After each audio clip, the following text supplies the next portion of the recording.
Now here we are, the sixth and final video of my review of Subterranean Animism, and as I'm sure everybody has noticed, I've done actually very, very little talking about Subterranean Animism in and of itself. I've spent far more words on just Touhou in general, and this was by design. I did that intentionally because after much thought and deliberation, I have to decide that Subterranean Animism, it may very well be my current favorite of the Touhou games, and it's most certainly my favorite of the recent Touhou games, just with the balance of gameplay and the music and the character exposition and all of that.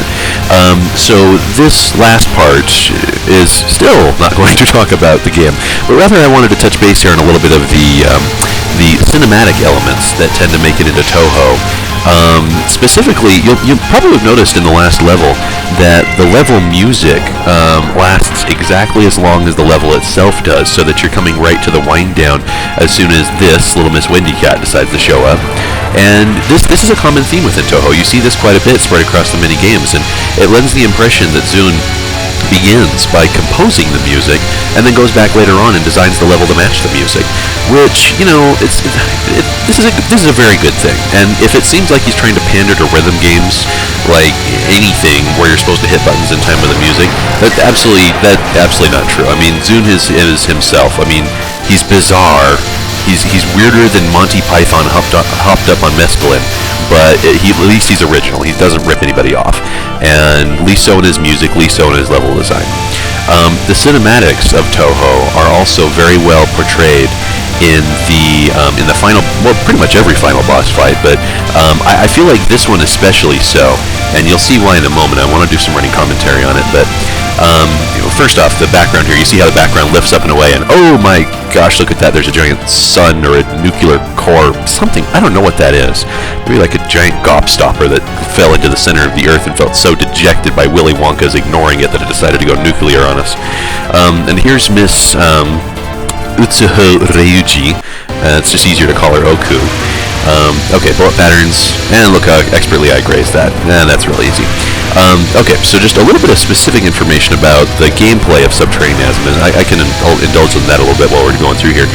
Something I like to point out is spell card declarations from the final boss here are unique. Like no game in the Windows Touhou series have we had a unique spell card declaration for the final boss. You saw, instead of getting the portrait art there, we got a radioactive banner across the screen that said, "Caution, caution, danger, Raymond Robinson." And this is totally new. I've actually never seen this before in a Touhou game. Granted, I've only played the Windows games, but it lends a little bit of power to this boss fight. In addition, freaking huge sun bullets. You see these things, right? The thing I said before about there being more space than danger in the screen, yeah, that's not so in this boss fight. As a general rule, the Touhou game, the bullet projectiles in Touhou games that the enemies throw at you, they too have a hitbox, and their hitbox is defined as the portion of the bullet sprite, if contacting your hitbox, will cause death, will cause your character to be hit. Now, as a general rule, the bullets that come at you have a smaller ratio of hitbox size to sprite size the larger the bullet becomes. Like those big red blobs there you see, those have a relatively small hitbox ratio. You see quite a those in different colors throughout the game. They have a small hitbox ratio, maybe like 50 to 40% of the sprite, whereas very small white dots and very small rice grains, 100% of the sprite is the hitbox, and if those touch your hitbox, you're a goner. This is a generalized rule, and it does not apply in this boss fight. You see these sun bullets here that she's throwing down on me, like, you know, Oku rains destruction from the heavens. Those sun bullets, I'd say probably about 95% of their sprite is damaging. That only like a very small corona on the outside of them does not hurt you. The other bullets in this battle are fairly standard, and they follow the regular rules. But the fact that those sun bullets are so unique adds a cinematic aspect to this battle. It's unique compared to other final boss fights throughout the Touhou series. It's got an extremity to it that the other boss fights don't have. Another thing is, I know you can't hear it because the audio is pretty soft, but the absolutely bombastic boss music. There has been no boss song like this in Touhou forever. They're usually a lot more orchestral or more stylized or anything, but this one just pulls out the stops. It's like, okay, I've got an angry group of 30 Scottish men with trumpets, and they're going to come over here and they're going to beat you to death with their brass. And they do it too. They do not get around. And yeah, you can see I'm not too shy about using the bombs here. Thankfully, as I mentioned before, bombing in Subterranean Animism is fairly forgiving in that there are no bomb items that I use up. Rather, every time I bomb, it costs me an option. It basically hurts my regular attack power, but I can build that back up fairly easily by gathering power items, which, yes, even this boss does launch at the end of her spell cards. I get like a little boost at the end of each attack there. Okay, now, oh, not this one. I hate this one. This one sucks. We get look at that. Two enormous suns at the top and the bottom of the screen. And of course, in theory, it's not a huge deal because your hitbox is tiny and you can hide in the middle there between those two coronas. And you've got these bullets coming up and down. And again, it's not a big deal. You should be able to just move left and right. But at the same time, I don't think I've ever captured this spell card because it is just so visually daunting. Just your eyes are mesmerized by the overwhelming glare of those suns. It's like looking into the afternoon sun on a bright summer day, and Zoom did a very good job with that. If he wants to make it difficult by visual confusion, then boy, howdy, he did his job. Okay, so here's our final spell card, and this one, for most bosses, final bosses in Touhou, the last spell card is unique in a couple of ways.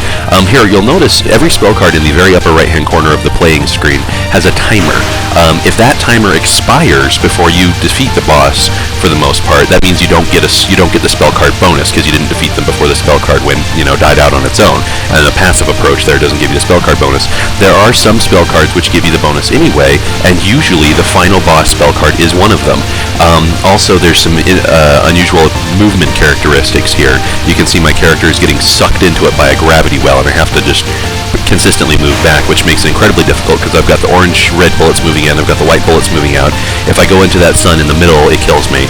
And so I have to be looking in about 3 directions here while moving. But nonetheless, I'm proud of this because this is the first time I captured this spell card. Congratulations. Now, we paused the game here for a very particular reason. Well, it won't show you it anywhere because it's a replay, but we'd have to pause it here anyway, even if I were playing live, because Zune has a very strict rule that he likes to impose upon anyone who will listen, that replays and translations and the like are not allowed to show the endings. They're not allowed to give spoilers. And I can respect this. I mean, he is the man, after all, and we will do what he says. But there's really not that much to spoil. It's just at the end of every single Touhou game, everybody gets together and has a tea party. That's it. We just see people get together and have tea. But I'm still going to respect his wishes and not show anything like the ending, because if I did, I would be terrified. He would no doubt hunt me down and kill me with alcohol poisoning by breathing on me. This has been Usually Dead, and this is my review of Subterranean Animism. Thank you so much for watching, and have a fantastic existence.